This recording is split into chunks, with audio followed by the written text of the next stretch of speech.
Hello everyone, welcome back to my channel. কেমন আছো তোমরা সবাই? আশা করছি সবাই খুব ভালো আছো। আমিও খুব ভালো আছি। আজকে চলে যাচ্ছি পাহাড়ি রাস্তা ধরে নতুন একটা শহর এক্সপ্লোর করতে। কোথায় যাচ্ছি না যাচ্ছি ভিডিওর লাস্টে জানাচ্ছি তোমাদের।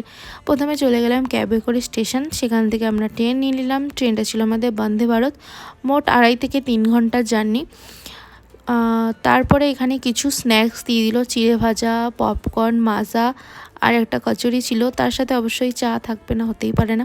ট্রেনে বসে বসে চা খাওয়ার মজাটাই আলাদা। তারপরে চলে আসলাম আমরা সেই শহরে। তো এটা ছিল পুনে। তো আমরা মুম্বাই থেকে পুনে এসেছি। এখান থেকে আরেকটা লোকেশানে যাব, সেটা যাব পরের দিন। তো কোথায় যাচ্ছি সবই তোমাদের সাথে শেয়ার করব। এই ভিডিওটা যদি ভালো লাগে অবশ্যই চ্যানেলটা সাবস্ক্রাইব করে দিও আর লাইক করতে ভুলো না। Thank you.